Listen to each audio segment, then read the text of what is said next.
சிவபெருமானை நான் முடிக்கிறேன். சிவபெருமான் இன்னும் தெரியல. அப்போதான் உமாதேவியார் பார்த்தா, இது ஏதோ சரியே, உங்க அப்பா தான் எங்கேயோ விளையாடிட்டு இருக்க, எங்க போனாவது தெரியல, சொல்லாம சொல்லாம புறப்பட்டு போனா என்ன ஆச்சு சங்கதின்னு பார்ப்போம்னு முருகனை தூக்கி இடுப்பிலே வைத்துக் கொண்டு இறங்கி வந்தார். யானையின் தலையிலே ஒரு திருவடியை ஊன்றி மற்றொரு திருவடியை தூக்கி அதனால் மற்றொரு பாகத்தை தோலின் ஒரு பகுதியை இழுத்து தள்ளி அப்படி நின்றாராம் கஜசம்ஹார மூர்த்தியாக.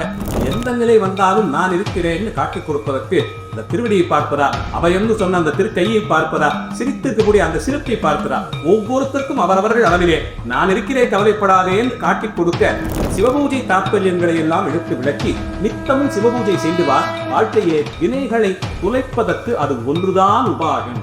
பெருமான் தான் பிடித்த பிடியாகத்தான் இருப்பேன், நான் சொன்னபடித்தான் நடக்கணுங்கிறத அப்படியே வலியுறுத்தி கொண்டு வந்தான் என்றால் ஒரு காலத்தில் உண்மை பண்ணி முடியாது.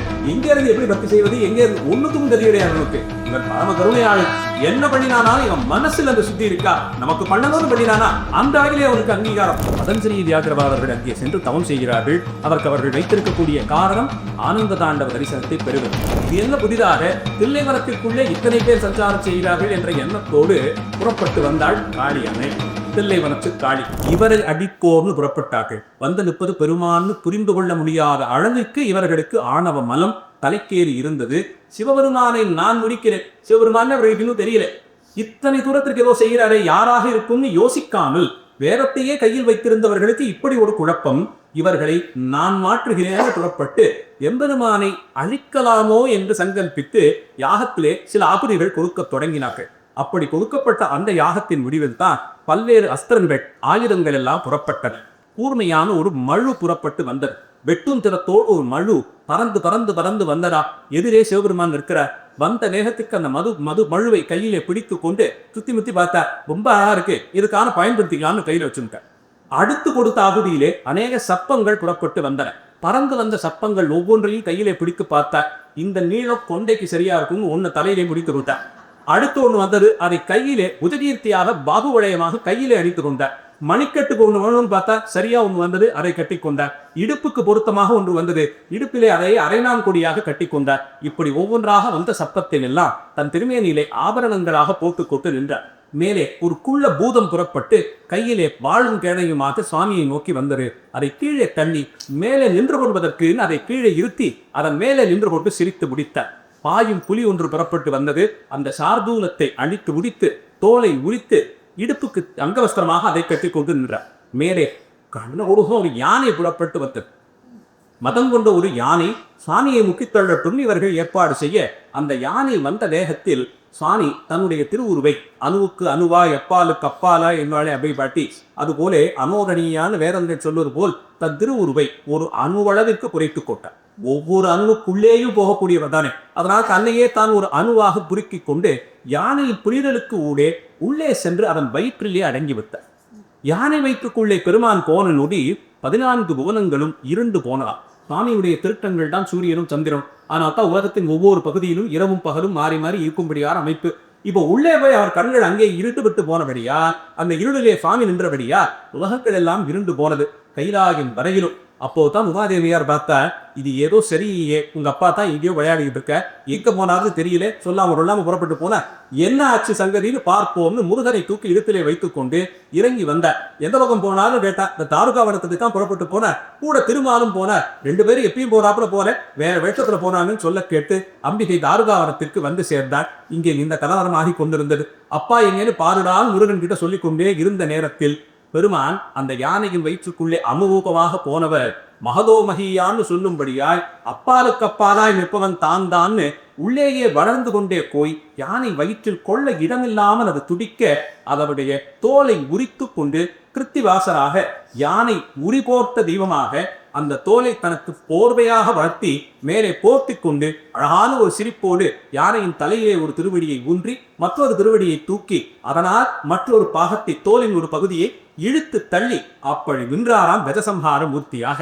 பார்த்த முருகப்பெருமான் இதோ இருக்கார் அப்பான்னு கையை காட்ட, இந்த குழந்தை இதை பார்த்தா கரிக்குமோன்னு தெரியாமல் அம்பிகை முருகப்பெருமானுடைய திருமுகத்தை ஒரு புறமாக சாய்த்து கொண்டு அங்கிருந்து வெளியேறினாரா. முடிச்சுட்டு வருவார், இன்னும் கொஞ்சம் காரியம் இருக்கு, வந்ததுக்கு அப்புறம் பேசிக்கலாம், கைலாயத்துக்கு இன்னைக்கு ஒரு போர்வை சம்பாதிச்சான்னு சொல்லிட்டு அழைத்து கொண்டு சென்று விட்டார். இந்த நிலையே இப்படியேக்கா தசசம்ஹாரமூர்த்தியுடைய திருவுருவம் அத்தனை திருக்கோயிலும் இருக்கும். மாயூரத்தை அடுத்து வழுவூர் என்ற ஒரு திருத்தலம் வீரட்ட சரம்பிலேயே ஒன்று. சிவபெருமான் அட்டகாசமாக புரிந்தக்கூடிய வீரச்சேந்திரியே ஒன்று கஜசம்ஹாரமூர்த்தி. அந்த திருத்தலத்தில் மட்டும் அவருடைய பிரம்மாண்டமான ஐம்பொன் திருமேனியை பார்க்கலாம். இந்த சிற்பங்கள்லாம் இந்த சிற்பிகள் செய்தார்கள், கலைஞர்கள் செய்தார்கள், அதெல்லாம் உண்மைதான். நான் சில நேரத்திலே இந்த கஜசம்ஹாரமூர்த்தி வழுவூரிலே பார்க்கக்கூடிய திருவுருவம், அதே போலே காலசம்ஹாரமூர்த்தியாக திருக்கடவுரில் இருக்கக்கூடிய திருநூத்தம், இந்த மூர்த்தங்களை எல்லாம் பார்க்கும்போது மனுஷ சம்பந்தத்தால் தான் இது உருவாகியதோன்னு சந்தேகிக்கும் அளவிலே மனிதர்கள் கலையிலே சிறந்தவர்கள், பழக்கத்திலே தேர்ந்தவர்கள், அந்த சாஸ்திரத்திலே நிபுணர்களால் மட்டும் இதை செய்துவிட முடியாது. சர்வ நிச்சயமாக அவர்கள் கைகளிலே பெருமானே இருந்து தன் சங்கல்பத்தினால் மட்டுமே இப்படி ஒரு திருவுருவை சமைத்திருக்க முடியும். அப்படி கொண்டாடும்படியான ஒரு திருவுருவத்தை வழுவூர் தலத்திலே பார்க்கிறோம். அப்படி கஜசம்ஹார மூர்த்தியாக நின்றார். இப்படி வந்த ஒவ்வொரு அஸ்திரத்தையும் ஆயுதத்தையும் தனக்கு ஆபரணமாக போர்த்தி கொண்டு பெருமான் பிடித்தபடியே காட்சி தர, அப்போது இந்த ரிஷிகளுக்கு இது சாமானிய மனிதர்கள் போலே தெரியவில்லை, அசுர பிரதிநிதிகள் போலே தெரியவில்லை, இது வேறேதோ பிரச்சனை இருக்கு போலேன்னு அண்டிய போதுதான் சிவபெருமான் தானான பந்தையிலே அவர்களுக்கு அனுக்கிரகம் செய்ய ரிஷிகள் எல்லாம் திருவடிகளிலே விழுந்து வணங்கி 1,2,48,000 பேர்கள் விழுந்து வணங்கி, ரிஷிபத்திரிகளும் அங்கே விழுந்து வணங்கி, பெருமானே ஆந்தையால் கெட்டோம், ஆணவத்தால் கெட்டோம், போது இதற்கு ஒரு உபாயம் சொல்ல வேண்டும் என்று கேட்டார்கள். என்ன உபாயம்னா, வேதபாகத்தை மட்டும் வைத்துக் கொண்டு இதிலே சொல்லிக்கக்கூடிய யாகங்களை எந்த விதமான கட்டுப்பாடும் இல்லாமல் செய்து கொண்டே வந்தால் இப்படி நாமே அடைந்து விடலாம்னு ஒரு அகங்காரம் வருகிறதே, இதை எப்படி நாங்கள் அறிந்து இதிலிருந்து தேறுவதுன்னு கேட்டபோது சிவபெருமான் வேத முதல்வனாக தானே இருந்து வேதங்களை வழங்கி செய்த பெருமானே தன்னை நேரடியாக வழிபட்டு வீவு பெறுவதற்கு அந்த வேதங்களின் அளவிலேயே தாமே திருவாய்மொழிய ஆகமங்களை வெளிப்படுத்துவோம் என்று திருவுள்ளம் பற்றி தாருகாவனத்திலேயே ஒரு விருட்சத்தின் அடியில் தான் மறுத்து கொண்டு அருகிலே உமாதேவியாரையும் அமர்த்தி கொண்டு அம்பிகையை சாட்சியால் வைத்து நந்திகேஸ்வரர் தொடக்கமாக 48,000 ரிஷிகளுக்கும் சைவாகமங்களை உபதேசமாக வழங்கினார். வேதங்கள் பரம்பொருள் கொண்டாடி கொண்டு இருக்கும். சரிவாரணம் அந்த பரம்பொருளுக்கு திருநாமம் சிவம் என்று சொல்லிவிடும். வேதங்கள் பெருமானை வணங்கணும் சொல்லிக்கொண்டே இருக்கும். சைவாகமங்கள் எப்படி வணங்க வேண்டும் என்பதை சொல்லிவிடும். இதுதான் வேதத்துக்கும் ஆகமத்துக்கும் வேறுபாடு. அது மறை, நேரடியா சொல்லாமல் மறைத்து சொல்வதால் அது திருமறைகள்னு பேரு வேதங்களுக்கு. ஆகமங்கள் அந்த மாதிரியான ஒரு சொரத்தை சென்றடக்க கொடுக்காமல் தெள்ளத் தெளிவாக வரையறை செய்து, இந்த நேரத்தில் என்ன மாதிரியான திரவியங்களை கொண்டு இப்படி பூஜை செய், இப்படியான மலர்களை கொண்டு இப்படி அர்ச்சித்து உனக்கு வேண்டியதை பெற்றுக்கொள், திருக்கோயில்களை எப்படி கட்ட வேண்டும், அங்கே என்னென்ன காலத்தில் என்னென்ன உற்சவங்கள் நடைபெற வேண்டும், அதில் நாம் எப்படி கலந்து கொள்ள வேண்டும், திருநீரை எப்படி கரித்துக் கொள்வது, ருத்ராட்சம் எப்படி கரிப்பது, சிவபூஜை எப்படி செய்வது, இப்படி ஆரம்பித்து சாமானிய மனிதர்களும் கூட எளிமையாக புரிந்து கொண்டு கைகொள்ளும் அளவிலே ஆகமங்களை எம்பெருமான் வழங்கி அருளினார். அதனால் தான் வேத சிவாகமங்கள் ரெண்டையும் சேர்த்து சொல்லுவது. வேதங்களிலே பொதுவாக சொல்லியிருக்கக்கூடிய விஷயங்களை இன்னும் எளிமைப்படுத்தி நேரடியாக துல்லியமாக குழப்பத்திற்கு இடமில்லாமல் சைவாகமங்கள் சொல்லி வழங்கும். அப்படியான ஆகமங்களை இந்த நிலையிலே உபதேசம் செய்ததையோடு பெருமான் ஆனந்த தாண்டவம் பிரித்தார். இந்த ஆகமங்களின் வழியே என்னை அடைபவர்கள் பெறக்கூடிய இன்பம் இதுதான் காட்டி கொடுத்தார். ஈசதாண்டவ சாட்சினியாக அம்பிகை அருகே இருந்து அந்த ஞானானந்த தாண்டவத்தை தான் பெற்று அந்த இன்பத்தை எதிரே இருந்த வீரர்களுக்கெல்லாம் வழங்கினார். இந்த காட்சியை சமஸ்த தேவர்களும் ரிஷிகளும் இன்னும் இருக்கக்கூடிய அத்தனை பேரும் கண்டுபிடித்தோம். ஆதிசேஷா, அதை அப்படியே மனதிலே நான் எழுதி கொண்டேன். இப்போது சிவத்தியானத்திலே அந்த ஆனந்த தாண்டவத்தை தரிசித்தேன் என்று சொல்ல, அப்படி அந்த ஆனந்த தாண்டவத்தின் லட்சணம்தான் என்னவோ என்று ஆதிசேஷர் கேட்க, அதை யார் எப்படி இந்த வார்த்தையே எப்படி நான் சொல்லி முடிப்பேன், வேதங்கள் தோற்று போய்விடும் ஆதிசேஷா, அதை வர்ணிக்க முயன்ற அளவிலே சொல்லுகிறேன் என்று சொல்லி தாமே சிருஷ்டிகர்த்தா தம்மிடத்தே இருந்துதான் படைப்பு தொடங்குகிறது என்பதை வலது மேற்கரத்திலே ஏந்திய துடியின் மூலமாகவும், படைத்த உயிர்கள் எல்லாம் தன்னாலேயே காப்பாற்றப்படுகின்றன, தானே ஸ்திதிகர்த்தா என்பதை கையில் அபயஹஸ்தமாக கீழ் வலது கரத்தை பிடித்து காண்பித்தும், எல்லாம் முடிந்து நாடகத்தின் முடிவிலே திரை போடுவது போலே உலகை சம்ஹாரத்திலே மூழ்கிற்கு தம்முடைய திருநேரியிலே எல்லா உயிர்களையும் சேர்த்து கொண்டு தானே பரம்பொருளாய் தனித்து நிற்பவனாக தன்னை காட்டிக் கொடுக்கக்கூடிய சம்ஹார காரியத்திற்கும் தானே கர்த்தா என்பதை காட்டிக் கொடுக்கும் விதமாக சம்ஹார அக்னியை தன்னுடைய இடது நேர்கரத்திலே ஏந்தியபடி உயிர்கள் நல்ல பக்குவ நிலை அடையும் வரையிலும் மறைத்து தானே திரோதானம் என்ற செயலையும் செய்பவன் என்பதை காண்பிக்க, அறியாமையின் வடிவமான அந்த குள்ள பூதத்தை அபஸ்மாரனை கீழே போட்டு அவன் மேலே வலது திருவடியை வைத்து அழுத்தி ஊன்றிய நிலையிலும் அருளும் திறம் தன் ஒருவனுக்கு மட்டுமே உண்டு. அந்தந்த நிலையில் பக்குவமடைந்த வீரர்களை அருளக்கூடிய திறம் அவர் ஒருவருக்கு மட்டுமே உண்டு என்பதை காட்டித்தரும் விதமாக உமாதேவியாருக்கே உயிர்த்தான அருளுக்கே உயிர்த்தான இடது பாகத்திலே இடது திருவடியை தூக்கி வீசி ஆடிய நிலையிலே ஒரு காட்சியை தந்தார். 8 திசைக்கும் தானே அருள் தருவதை ஜடையில் இருந்த 8 ஜடை பாகங்களும் திசைக்கு ஒன்றாக சுத்தி சுத்தி வர 9வது கற்றை மேலே முடித்து கொண்டார். அதிலே ஊமத்தம் பூவென்ன, எருக்கம் பூவென்ன, திரை சந்திரன் என்ன, கங்கை என்ன அத்தனையும் தரித்து அலங்காரமாக சர்வாலங்கார பூஷிதர் இல்ல திருமையை முழுக்க பஸ்மதாரணம் செய்து கொண்டிருந்தார். அந்த அலங்காரத்திற்கே தோற்று போன ஆதிசேஷா. அப்படி ஒரு அலங்காரத்தோடு பூத்த அந்த முருகர் எந்த நிலை வந்தாலும் நான் இருக்கிறேன்னு காட்டிக் கொடுப்பதற்கு இந்த திருவடியை பார்ப்பதா, அவையென்று சொன்ன அந்த திருக்கையை பார்ப்பதா, சிரித்திருக்கக்கூடிய அந்த சிரிப்பை பார்ப்பதா, ஒவ்வொருத்தருக்கும் அவரவர்கள் அளவிலே நான் இருக்கிறே கவலைப்படாதேன்னு காட்டிக் கொடுக்க அவையவங்கள் தோறும் அழகிற்கு இலக்கணமாய் காட்சி தந்தார். அழகி அருகிலேயே அம்பிகை சிவாதும வல்லியாக சிவகாம சுந்தரியாக நின்ற நிலை ஆதிசேஷா. இதை நினைக்குந்தோறும் இன்பம் பெருகும். அதை இப்போது நினைத்துக் கொண்டே இன்னும் ஊன்றி நினைத்து அதனால் உடம்பு கடன் கூடியது, அதனால் இந்த சிரிப்பு வந்ததுன்னு சொல்ல, பிரபோ இதை சொல்லும் போதே உங்கள் திருமேனியிலே இவ்வளவு மாற்றம், உங்கள் வாக்கிலே இவ்வளவு சந்தோஷம், உங்கள் எண்ணத்திலே இவ்வளவு ஆனந்தம்னா அதையும் இழந்தேனே, என்ன பாவம் செய்தேன், ஒரு காலத்திலும் இதை இன்னொரு முறை இழக்கக்கூடாது, தயவு செய்து இதை தரிசிப்பதற்கு அடுத்த வாய்ப்பு எப்போதுன்னு அருளி செய்ய வேண்டும் என்று கேட்க, கவலையே பிராரே, உன் மனசிலே இப்படி ஒரு எண்ணம் வரும் என்றோ தெரியவில்லை, பெருமான் அடுத்து இந்த தாண்டவத்தை இனி ஒரு முறையும் செய்து காண்பிப்பேன் என்று சங்கல்பம் பூண்டுள்ளார். அதற்கு காலமும் நெருங்கி வருகிறது. நீ எல்லா விடத்திலும் புண்ணியம் பெற்றதாகிற பாரத தேசத்தில் தென்கோடியிலே தில்லை மரங்கள் நிறைந்த ஒரு வனப்பகுதி உண்டு. அந்த தில்லை வனத்திற்கு போய் காத்து அங்கே நீ சென்றால் இன்னொரு பரம சிவபக்தனை பார்ப்பாய். அவனோடு சேர்ந்திருந்து நீ சிவபக்தி செய்து பெருமானுடைய ஆனந்த தாண்டவத்தை தரிசிக்கலாம் என்று சொல்ல, யார் அவர், நமக்கு முன்பாகவே இங்கே சென்றதன் காரணம் என்ன என்று ஆதிசேஷன் கேட்க, திருமால் மற்றொரு பெரிய சிவபக்தருடைய பெருமையை சொல்லத் தொடங்குகிறார். திருக்கேதாரத்திலே மத்தியத்தன மகரிஷி என்று ஒரு மகரிஷி இருந்தார். கைலாயத்தை அடுத்த புண்ணியத்தலமாய் விளங்கும் கேதாரத்தையே தன் இருப்பிடமாக கொண்டு கேதாரீஸ்வரரான எம்பெருமானை நித்தமும் பூஜை செய்து வாழ்த்து வந்தார். அவருக்கு ஒரே ஒரு வரம் மட்டும் வேண்டி இருந்தது. எனக்கடுத்து செய்தவர்கள் இந்த சிவபூஜையை தொடர்வதற்கு ஒரு பிள்ளை வேண்டும். அந்த பிள்ளையும் சகல விதத்திலும் சிவபக்தியை தவிர வேறு ஒன்றுமே தெரியாத ஒரு பிள்ளையாக, சிவஞானமே வழிவெடுத்த ஒரு பிள்ளையாக ஒரு பிள்ளை வேண்டும் என்று வேண்டி கேட்டுக்கொண்டார். அதற்கு எம்பெருமான், நீ தில்லைவனத்திற்கு போய் அந்த தில்லைவனத்தின் தட்சிணத்திலே ஒரு சிவலிங்க பிரதிஷ்டை செய்து நித்தவும் நம்மை வழிபட்டுவான் வாக்கு சொன்னார். அதனால் கேதாரத்திலிருந்து நீங்கிய மத்தியந்தன மகிழ்ச்சி தெற்கு நோக்கி எழுந்தருளி வழியிலே இருக்கக்கூடிய புண்ணிய நதிகளிலெல்லாம் ஸ்நானம் செய்து புண்ணிய தலங்களையெல்லாம் தரிசித்துக் கொண்டு தில்லைவனத்தை வந்தடைந்தார். அதன் தெற்கு பகுதியிலே ஒரு குளம் அமைத்து அதன் கரையிலேயே ஒரு சிவலிங்க பிரதிஷ்டை செய்து தன் திருநாமத்தால் மத்தியந்தனேஸ்வரர் என்றே அவரை நித்தமும் வழிபடத் தொடங்கினார். அவருடைய பூஜையையும் ஏற்றுக்கொண்டு எம்பெருமான் அவர் தவம் பறித்த அன்று அவருக்கு ஒரு ஆண் பிள்ளை பிறக்கும்படியாக அனுகிரகம் செய்தார். அந்த பிள்ளைக்கு இவர் காக்கிலே உபதேசங்கள் செய்து வைத்து பஞ்சாட்சர ஜபம் எடுத்து கொடுத்து சிவபூஜை தாற்பயங்களை எல்லாம் எடுத்து விளக்கி நித்தமும் சிவபூஜை செய்து வாழ்க்கையே வினைகளை துளைப்பதற்கு அது ஒன்றுதான் உபாயம். நமசிவாயன்னு சொல்லி ஒரு வில்வத்தை தினமும் ஒரு சிவலிங்க திருநேரியிலே சாத்துவதை விடவும் வாழ்க்கையிலே வினையிலிருந்து தவிர்த்து வெளியேறுவதற்கு வேறு வழியே கிடையாது. சிவநாமம் சொல்லி ஒரு வில்வதளத்தையான சுவாமி திருமேனியிலே சாத்துவதை விடவும் வினை கீர கர்மவினை கீறுவதற்கு வேறு வழியே கிடையாது என்பதை உபதேசமாக செய்து வைக்க, அந்த பிள்ளையும் சிறுவயது முதல் தந்தையார் சொன்னபடியே நித்தியம் ஸ்நானம் அனுஷ்டானம் எல்லாம் செய்து முடித்து தனக்காக வேண்டி சிவபூஜை செய்ய தொடங்கினார். அதற்கு தகுதியாக அவருக்கென்று ஒரு லிங்கத்தை பிரதிஷ்டை செய்து அவர் வழிபாடு செய்து வந்தார். அவருக்கு ஒரு எண்ணமுக்கு இருந்தது. சிவபெருமான கர்ச்சனை செய்வதற்கான புஷ்பங்களை ரொம்ப சுத்தமான நிலையிலேயே பறிக்கார். எவ்வளவு சுத்தம்னா அதுல இருக்கக்கூடிய மகரந்தத்தையும் பார்த்து தேனீக்கள் உள்ளே புகுந்து தேனை குடித்து அந்த மகரந்தத்தை கலைச்சுடுமே, அதற்கு முன்பாக அந்த பூக்கள் பறிக்கப்பட வேண்டும்.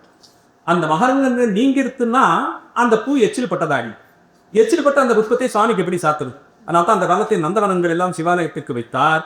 உள்ளுக்குள்ளே என்ன நடக்குதுன்னு தெரியாத அளவுக்கு உயரமான சுத்தி மதில் சுவர் கட்டுவார். அந்த உள்ளே யாருக்கும் பிரவேசத்திற்கு அனுமதியே கிடையாது. உள்ளே பூக்கக்கூடிய பூக்களை பார்த்து இது ரொம்ப அழகா இருக்கே, இந்த நிறம் நல்லா இருக்கே, இதுல வாசம் இப்படி இருக்கேன்னு நினைத்தாலே அது எச்சில் பட்டதாகிவிடும். அது சிவபூஜைக்கு பயன்படாது. இத்தனை தூரத்திற்கு சுத்தியோடு தான் சிவபூஜைக்கான பூக்கள் பறிக்கும் போது பூவின் பேர்ல கைப்படக்கூடாது. அதனால காம்போடு அதை கிள்ளி நம்ம பக்கத்திலே நம்ம பேர்லயே உடம்பில் இருக்கக்கூடிய தூசி முதலியவர்கள்லாம் படாமல் ஒரு கூடையிலே சேர்த்து அந்த கூடையும் உடம்பிலே பட்டால் வேர்வை தூசி பட்டுடுமோன்னு அந்த கூடையை ஒரு கொம்பிலே கட்டி அந்த கொம்பை தோளிலே சுமந்து கொண்டு வந்து சிவபூஜைக்கு பூக்கள் சேகரிப்பார்கள். நம்ம வீட்டில் ஒரு கட்டி இருக்கு, அதுக்குள்ள அப்பப்போ வாங்கி சேகரித்து வச்சோம். அதுல 3வது தக்கு 10, அதுக்கு மேல இருக்கிறதுலாம் கொஞ்சம் மெடியா இருக்குன்னு பார்த்து வச்சு ஏதோ ஒரு தக்கிலே சுத்தமா வச்சு அதுலேருந்து எடுத்து சாப்பிட்டோம். பெருமானுக்கு நம்ம நிலைமை தெரியும். நாம் இருக்கிறதுலே இவ்வளவுதான் இடம் நிற்கிறது. அவரை எவ்வளவு கொண்டாட முடியுமோ அவ்வளவுதான். அதுல தவறாம இந்த பெட்டிக்கு ஒரு பெரிய இடத்தை பண்ணி வச்சுடுறோம். அதனால எல்லா விதத்திலையும் கபிச்சுட்டு இருக்கோம். கவலையே இல்லை. அந்த பூவை சமர்ப்பித்தானே எம்பெருமான் நிச்சயமாக ஏற்றுக்கொள்வார். இவனுக்கு இருக்கிற கஷ்டத்துக்கு நடுவுல வீட்டுல ஒரு மூலை, இவனே 11வது மாடியில இருக்கான். எங்க போய் தோட்டத்தெல்லாம் கட்டுறது? ஒரு தொட்டியில 4 பூ போய் பூக்க வைக்கிறானா, அதை கொண்டு வந்து நமக்கு சாத்தினானா எம்பெருமான் திருவுள்ள முகப்பான். பரம சந்தோஷமாக அதை அங்கீகரிப்பான். இந்த கருணைங்கிற ஒரு குணத்தை வைத்துக் கொண்டுதான் 1000 ஆண்டுகளாக நாம தப்பிச்சு விடுவார். பெருமான் தான் பிடித்த பிடியாகத்தான் இருப்பேன், நான் சொன்னபடித்தான் நடக்கணுங்கிறத அப்படியே வலியுறுத்தி கொண்டு வந்தான் என்றால் ஒரு காலத்தில் உண்மை பண்ணி கொள்ளியார். எங்க இருந்து எப்படி பக்தி செய்வது, எங்க இருந்து ஒண்ணுத்துக்கும் தெரியலையா நமக்கு. இவன் பரம கருணையாளர். என்ன பண்ணினானா, இவன் மனசுல அந்த சுத்தி இருக்கா, நமக்கு பண்ணணும்னு பண்ணினானா அந்த அளவிலே அவனுக்கு அங்கீகாரம், அந்த அளவிலே அவனுக்கு அனுகிரகம் என் பெருமான் நினைப்பதாலே பிழைக்கிறோம்.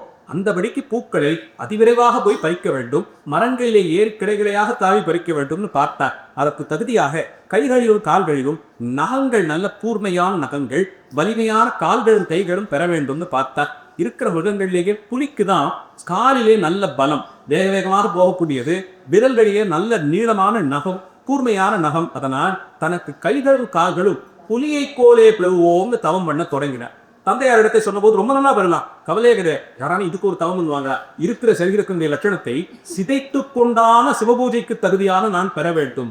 புலிகளை போல கையும் காண்போம் நினைச்சு பாருங்க. நமக்கு ஒரு எண்ணம் வருமா, சிவபூஜைக்கு அந்த தகுதியான இருந்தால் அதுவும் உயர்ந்ததே.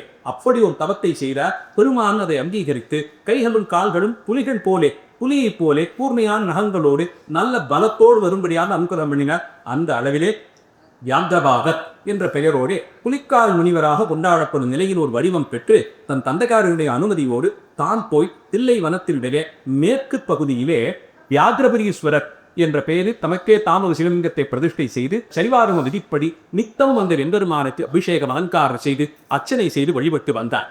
அர்ச்சனைக்கும் அபிஷேகத்திற்கும் சிவபூஜைக்கும் அவர் கோரிய பலன் தன் தந்தையார் உபதேசித்தபடி, நீ என்றாவது சொன்னால் பெருமாளுடைய திருவுள்ள உதப்பிற்கு உனக்கு அவர் ஆனந்த தாண்டவ தரிசனம் வழங்க வேண்டும் என்று பிரார்த்தித்துக்கொள். அத்தனை விஷயங்களுக்கு நடுவே நான் இருந்து கண்டேன் வியாபாரா.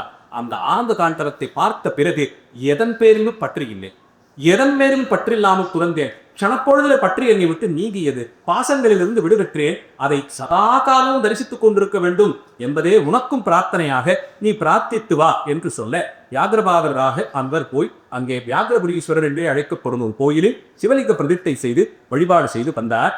அவரை போய் நீ பார் என்று மேலே திருமால் ஆக்ஞாபிக்க, ஆதிசேஷன் அங்கிருந்து புறப்பட திருமாலிடத்தே விடைபெற்று கொண்டு தான் இல்லாத காலத்தில் திருமாலுக்கு படுத்தையானதான் இருக்கணுமே, அதற்கு தன்னுடைய பிள்ளைகளை அங்கே பாம்புகளை அங்கே விட்டு, இவர்கள் நான் இல்லாத காலத்தில் உங்களுக்கு சேஷனாக இருந்து தொண்டு செய்வார்கள் என்று நியமித்து தான் அதே நிலையில் கீழே இறங்கி வந்து ஒரு குளத்தின் வழியே பூமியை பிளந்து கொண்டு வெளிப்பட்டு அவர் பதஞ்சலி என்ற திருநாமத்தோடு பாம்பு வடிவத்தோடே தாமும் எழுந்தவனி அவர் தில்லை வனத்தை அடைந்தார். சுத்தி முட்டும் பார்த்தா அத்தனை ரம்யமாக இருந்தது. அவ்வளவு ஆச்சரியமான வனமா, குளிர்ந்த வாசம் வீசியது. பார்த்த திசை எங்கிலும் சிவமயமாய் காட்சி தர, என்றோ ஒரு நாள் இங்கே எம்பெருமான் ஆட இருக்கிறார், நாமும் பார்ப்போம், திருமால் வாக்காச்சேருன்னு சந்தோஷப்பட்டவர் அங்கே போய் திருமால் உபதேசித்தபடி தனக்கு ஒரு சிவலிங்கத்தை பிரதிஷ்டை செய்து கொண்டு அவரை அனந்தீஸ்வரர் என்ற நாமத்தினாலேயே அழைத்து தொடர்ந்து பூஜை செய்து வந்தார். அந்த திருக்கோயிலும் தில்லை கோயிலும் மேற்கு பக்கத்திலே இன்றும் இருக்க பார்க்கிறோம். அந்த அனந்தீஸ்வரரான சிவலிங்க பெருமானை இவர் நித்தமும் வழிபாடு செய்து வந்தார். விதிப்படி இவர்கள் இருவரும் ஒரு நாள் சந்தித்துக் கொள்வதற்கு தகுதியான ஒரு சங்கல்பத்தை எம்பெருமான் செய்தார். இருவருமாக ஒருவரை ஒருவர் பார்த்து கொண்டார்கள். இதுவரை இந்த மகாந்திரத்தை வேறு ஒருவரையும் நான் பார்த்ததையே, இவர் யாரோ ஜடாகாரத்தோடு திருநீர் ருத்ராட்சத்தோடு இங்கே சிவபூஜை செய்து கொண்டிருக்கிறார் வியாகிரபாதர் நினைக்க, எதிரே பார்த்த ஆதிசேஷன் பதஞ்சலியானவர் இவர் தான் வியாகிரபாதர் போல் புலிக்கால்களோடு ஒருவர் செய்யும் பூஜையை திருமால் சொன்னாரேன்னு போய் இருவரும் பரஸ்பரம் ஒருவரை ஒருவர் நமஸ்கரித்துக் கொண்டு சிவபக்தர்கள் ஒருவரை ஒருவர் சந்தித்துக் கொண்டார். உடனே நமஸ்காரம் செய்யணும். அவர் என்னோட வயசுல போயவர், அவரையே நான் நமஸ்காரம் பண்ணணும். நான் 10-20 திருவாசகம் முற்றோதெல்லாம் போய் வைக்க அவர் இன்னும் அதுக்கெல்லாம் வரல. அவர் பழடியா, நான் புத்தடியா, இதுக்கெல்லாம் இங்கே நேரவே கிடையாது. திருநீர் ருத்ராட்சம் தரித்திருந்தா எப்படி அறியாறு தெரிந்து கொள்வது? சந்தேகமே வேண்டாம். வெளித்தோற்றத்திலே இது இருந்தால் போதும். அவர்கள் உள்ளுக்குள்ளே என்ன அது என்ன இதை பற்றின விசாரத்துக்கு நாம் ஆள் கிடையாதுன்னு தான். வெளித்தோற்றம் திருநீர் ருத்ராட்சத்தோடு இருந்ததா அவர் அடியாக்கு கைகூப்பி வணங்க வேண்டியது அங்கே கடமை. பரஸ்பரம் ஒருவரை ஒருவர் குற்றம் விசாரித்துக் கொண்டு வந்ததன் நோக்கம் இருவருக்கும் ஒன்றே என்பதை அறிந்து கொண்ட பிறகு பெருமான் அங்கே அசரீரி வாக்காக இதே தில்லை வனத்தின் இடையே கோடி சூரிய பிரகாசத்தோடு எல்லா உலகங்களுக்கும் மூத்தவராய் மூலநாதனாய் திருமூலநாதனாக நாம் காட்சி தருகிறோம். அந்த லிங்கத்தை கண்டடைந்து அவரை வழிபட்டு வாருங்கள் இருவரும் ஒரு சேர என்று வாக்களிக்க இருவரும் தில்லைவனத்திலே தேடி திரிந்து அங்கே கோட்டி சூரிய பிரகாசத்தோடு அங்கே தோன்றிய ஸ்ரீமூலநாதரான சிவலிங்க திருமேனியை கண்டடைந்து அவரை நித்தமும் பூஜை செய்ய தொடங்கினார். இதுவரையில் 4 சிவலிங்க திருமேனியை பார்த்துப்போம். ஒன்று தெற்கிலே இருக்கக்கூடிய மத்தியத்தினேஸ்வரர், இன்னைக்கும் சிதம்பரத்துக்கு தெற்கிலே போய் பார்த்தோம்னா அந்த கோவில் அங்கே இருக்கிறது. ஆச்சரியமான ஸ்ரீ அழகான சோழர்தானத்திய கோயில் தனியே இருக்கிறது. சிதம்பரத்துக்கு மேற்கே வியாதிரபுரீஸ்வரர், அவர் மேற்கு ராஜவீதியை அடுத்து இருக்கக்கூடிய இடத்துல இருக்க, ரொம்ப நெருங்கி போயிடலாம். இன்னைக்கு போய் வியாதிரபுரீஸ்வரர்னு கேட்டால் அந்த ஊரில் யாருக்கும் தெரியாது. இளமையாக்கினார் கோயில் என்று அதற்கு பெயர். பின்னாளில் அந்த கோயிலில் தான் திருநீலகண்டத்து புயவனாருக்கு பெருமான் அனுகிரகம் பண்ணினார். அவர்களுக்கு இழந்த இளமையை நீத்து கொடுத்தபடியா இளமையாக்கினார் கோயில் என்றுதான் இன்றைக்கு அறியப்படுகிறது. அந்த கோயிலுக்கு அப்படியே பின்னாடி கொஞ்ச தூரம் அதே மேற்கு திசையிலே போனால் அனந்தீஸ்வரர் கோயில் என்று இது பதஞ்சலி வழிபட்ட கோயிலும் இருக்கிறது. கோயிலினுடைய 3வது பிரகாரத்தில் ஸ்ரீமூலநாதர் இருக்கார். அந்த பிரகாரத்துக்கே ஸ்ரீமூலநாதர் பிரதட்சணம் தான் பேர். அங்கே இந்த சிவலிங்கம் இருக்கா. இப்படி 4 சிவலிங்க திருமேற்றை பார்த்துக்கோ. இவர்கள் இருவரையும் பூஜிக்க தொடங்கினார்கள். சிவபெருமான் திருக்கையிலாயத்தில் இருந்தபடியே இந்த எல்லா திருவிளையாடல்களையும் தான் நடத்தி கொண்டே வந்தார். அடியார்கள் கேட்டுக்கொண்டதன் பொருட்டு கீழே இறங்கி வந்து ஆனந்த தாண்டவ தரிசனத்தை வழங்குவதற்கான நாடு நெருங்கிக் கொண்டே வந்தார். இப்படி இந்த ரகசியத்தை அறிந்து நோட்ட தேவர்கள் எல்லாம் பதஞ்சலி வியாகிரவாதர்கள் அங்கே சென்று தவம் செய்கிறார்கள். அதற்கு அவர்கள் வைத்திருக்கக்கூடிய காரணம் ஆனந்த தாண்டவ தரிசனத்தை பெறுவது. இந்த ஆனந்த தாண்டவத்தை அன்றைக்கு தாரபாந்தத்திலே பார்த்தோமே, மீண்டும் ஒருவரை தரிசிக்கவிருக்கிறோம். அதனால் நாம் எல்லோரும் போய் அந்த தில்லைவனத்தையே நமக்கு வீடாய் பற்றி கொண்டு அங்கேயே இருப்போம்னு பிரம்மாவின் தலைமையிலே புறப்பட்டார்கள். பிரம்மன், சரஸ்வதி, திருமால், மகாலட்சுமி, இந்திரன், இந்திராணி என்று அத்தனை தேவர்களும் தேவிமார்களோடு புறப்பட்டு எல்லோருமாக சிதம்பர கேத்திரத்தை அழிந்தார்கள். தில்லையின் எல்லைக்குள்ளே வருவதற்கு முன்பாக அவர்கள் தில்லையின் வடமேற்கு பகுதியிலே ஒரு சிவலிங்க பிரதிஷ்டை செய்து பிரம்மன் தலைமையிலே அத்தனை தேவர்கள் அங்கே கூடியிருந்து சிவபூஜை செய்தார்கள். இன்றைக்கும் பிரம்மபுரீஸ்வரர் திருக்கோயில் என்ற பெயரோடு அந்த சுவாமியும் காட்சி தரார். இது தில்லைக்கு வடமேற்கிலே சீர்காழி போகக்கூடிய அந்த சுரவழிச்சாலையிலே திருக்கலாஞ்சேரி என்ற பகுதியிலே இந்த திருக்கோயில் இருக்க பார்க்கலாம். ஆச்சரியமான சிற்பங்களோடு கூடிய சோழ காலத்திய கோயில். அங்கே பிரம்மபுரீஸ்வரராக சுவாமி பிரம்மன் தொடக்கமான சமஸ்த தேவர்களும் வழிபட்ட சிறப்போடே காட்சி தருகிறார். இப்படி இத்தனை பேரும் வந்து சேர்த்தாகிவிட்டது. தில்லை பணம் ஜேன்னு ஜனசந்தடி கூடிவிட்டது. ஆட்சி இன்னும் கொஞ்ச நாள் எண்ணிக்கைங்கிறது சுவாமி சங்கல்பம். வருவார், ரொம்ப நெருக்கி வந்துட்டு இன்னும் கொஞ்ச நாள் வந்துருவாருன்னு எல்லோரும் காத்து கொண்டிருக்க அதற்கான நாடும் நெருங்க நெருங்க நெருங்க அந்த நேரத்தில் அந்த காட்டில் பல ஆண்டுகளாக வசித்து வந்தவளாய் இத்தனை தூரத்திற்கு அங்கே ஜனசந்தடியே பாராதவளாய் இது என்ன புதிதாக தில்லைவனத்திற்குள்ளே இத்தனை பேர் சஞ்சாரம் செய்கிறார்கள் என்ற எண்ணத்தோடு புறப்பட்டு வந்தாள் காளி அணை. தில்லைவனத்து காளி ஒவ்வொரு வனத்தையும் ரட்சிப்பதற்காக வேண்டி காளி ஒருத்தியை எம்பெருமான் நியமிக்கிறார். அந்த விதத்தில் தில்லைவனத்தின் ரட்சதியாக இருந்தவள் தில்லை காளி. அவள் புறப்பட்டு வந்து பிரம்மன் தலைமையிலே இருந்த தேவர்களை எல்லாம் பார், யார் நீங்கள், உங்களுக்கு இங்கே என்ன காரியம், இந்த காட்டிலே உங்களுக்கு இந்த சஞ்சாரம் யார் வழங்கிய அனுமதி என்று கேட்க பிரம்மன் அம்மியை வழங்கி நடக்கவிருந்த சரித்திரத்தை எல்லாம் எடுத்து சொல்லி சிவபெருமான் இத்தலத்தை அடைந்து இருக்கும்படியாக உபதேசம் செய்ததையும் காலம் பொருந்தி வரும்போது தானே இந்த திருத்தலத்தில் பெருந்தொழி ஆனந்த தாண்டவமானவிருக்கிறார் என்ற செய்தியையும் எடுத்துச் சொல்ல யாரை கேட்டுக்கொண்டு இந்த ஏற்பாடெல்லாம் நடந்தது. இந்த மனம் எனக்கு சுதந்திரம், நம்மிடத்தே ஒரு வார்த்தையும் சொல்லாமல் நீங்களெல்லாம் இங்கே கூறியது எவ்வாறு, சரி தலைவர் அவர்தானே, வரும் வரை நாம் இருக்கிறோம், வந்த பிறகு பார்த்துக் கொள்ளலாம் என்று அம்மையை விழுந்தாள். இதற்கு தகுதியாய் எல்லாம் இந்த திருவிளையாடல்களை எல்லாம் மேலிருந்து பார்த்து கொண்டிருந்த எம்பெருமான் அந்த நன்னாள் வந்தவாறே திருக்கைலாயத்திலிருந்து சிவூதகணங்கள் படை சூழ அத்தனை பேரும் பல்வேறு வாத்தியங்கள் முழங்க மங்கள இசையோடு வேதகோஷத்தோடு திருக்கைலாயத்திலிருந்து புறப்பட்டு தெற்கு நோக்கி எழுந்தருளினார்.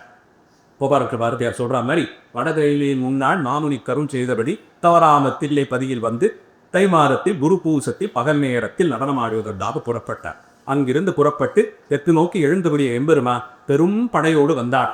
தில்லை நகரத்தை நாம் எல்லாம் நட்டாக வச்சுதான் அடையாளப்படுத்திக்கிறோம். அவர் இல்லாத ஒரு காலம் அவர் முதல்ல பிரவேசம் பண்றாருன்னா இந்த சன்னிவேசம் எப்படி இருந்திருக்கும், எந்த திக்க நோக்கி எப்படி புறப்பட்டு வந்தாரோ, இந்த ஜடையெல்லாம் எப்படி தொக்கி தொக்கி சித்தி கங்கா தீர்த்தம் தெளிக்க தெளிக்க என்ன ஆசையில வந்தாரோ, எதுக்காக 2 அடியார்கள் இந்த ஆனந்த தாண்டவத்தை பார்ப்பன்னு இருக்காங்க. நான் அந்த 2 அடியார்களை முன்னிட்டு கொண்டு இனி வருங்காலங்கள் எல்லாம் கட்டம்னு மற்றவர்கள் அத்தனை பேருக்கு இந்த ஆனந்த தாண்டவத்தை நடித்து காண்பிக்கணுங்கிற சங்கல்பத்தோடு எத்தனை சந்தோஷத்தில் எம்பெருமான் எழுந்தருளி இருப்பானோ, எந்த திக்கிலிருந்து எப்படி நோக்கி அந்த தில்லை நகரத்தை அடைந்தாரோ தெரியல. அப்படி புறப்பட்டு வந்தாராம். அத்தனை ஆத்திய கோஷத்தோடு எம்பெருமான் வந்து நின்றவாறே தாளி என்னை வந்து நின்றாள். யார் நீங்கள் என்ன ஏறன்னா பேச்சே இல்லை. தில்லைவனம் நமக்கு சுதந்திரம், இதை இத்தனை காலமும் பாதுகாத்து போஷித்தது நான். இன்று ஏதோ நீங்கள் இங்கே ஆண்டவமாடு இருப்பதாகவும் இதையே தங்களுக்கு இருப்பிடமாக கொள்வதாகவும் அதை தரிசித்து இங்கே இருப்பதற்காக இவர்கள் சொல்லுவதாகவும் கேள்வி. இதற்கு என்ன தீர்வுன்னு கேட்டபோது சுவாமியும் அங்கே தவம் செய்து கொண்டிருந்த பதஞ்சலி வியாகரபாதர் தொடக்கமான சமஸ்த ரிஷிகளையும் காட்டி கொடுத்து, தேவர்கள் உட்பட எல்லோரையும் காட்டி கொடுத்து, வரும் காலமெல்லாம் நான் இங்கேயே நித்தியவாசம் பண்ணி வருபவர்களுக்கு அனுகிரகம் செய்ய இருக்கக்கூடிய சங்கல்பத்தையும் குறிப்பால் உணர்த்தி அம்மையின் இடத்தை ஆகக்கூடியது என்னன்னு கேட்க, இந்த இடம் சுதந்திரம் என தீர்க்கும் போது அந்த சுதந்திரம் நீங்க பெற்றால் நீங்கள் எடுத்துக்கொள்ளலாம். இந்த இடத்துல அன்னை சுவாதந்திரியம் சுவாதந்திரியம்னு சொல்லுவது உயிருக்கான சுவாதந்திரியத்தை. நான் எனக்குரியவன், என்னை பாதுகாத்துக் கொள்ள வேண்டிய கடமை எனக்கு இருக்கிறது, இது என்னுடையது. இந்த நான் என்னுடையது, நான் என்னுடையது, அகம் மம அகம் மமன்னு அகங்காரமும் மமக்காரமும் ஆட்டிருக்கிறது இல்லையா, இந்த எண்ணத்தை அங்கே பிரதிபலிக்கிறார். அதை எப்படி அடக்க முடியும்னா ஞானோபதேசத்தினாலே அடக்க முடியும். அதனாலே அங்கே ஒரு நாட்டிய போட்டின்னு வைக்கிறார்கள். நல்லபடியாக புரிந்து கொள்ள வேண்டியது, அங்கே காளி அன்னையை சிவஸ்வரூபத்திலே கோடி கோடியாக குறைத்துக் கொண்டே போனால் ஒரு திரு அளவிலே வெளிப்பட்டு விட்டார். அதில் அன்னையும் பெருமானை எதிர்த்தாள் என்று இல்லை. ஆனால் ஆணவ மதம் நீங்கினால் உயிர்கள் அடையக்கூடிய இன்பத்தை திருவிளையாடலாக தாமும் அங்கே கலந்து விட்டு நடித்து காண்பிக்கிறார். அப்போது அவர்களுக்கிடையே ஒரு நாட்டிய போட்டி என்று புராணங்கள் சொல்ல பார்க்கிறோம். அதிலே அன்னை சுவாமி செய்யக்கூடிய அத்தனை அடவுகளிலும் அன்னையும் செய்ய வேண்டியது. சுவாமி கையை குறித்த முதிரையெல்லாம் அவளும் செய்ய வேண்டியது. அவர் காட்டி கொடுத்தபடியே எல்லா விதமான அங்க அசைவுகளையும் தானம் செய்வது என்று போட்டி நிச்சயமானது என்றும், அதற்கு உடனடியாக அங்கே பிரம்மாண்டமாய் ஒரு மேடை ஏற்பட்டது என்றும், அதில் எம்பெருமான் ஒவ்வொரு அடவாக தான் புரியக்கூடிய அம்பிகையை புரிந்து கொண்டே வந்தாள். இந்த தாண்டவம் இப்படி சென்று கொண்டே இருந்த போது தேவர்கள் எல்லாம் புடை சூழ அடுத்து என்னவோ பார்த்திருந்த போது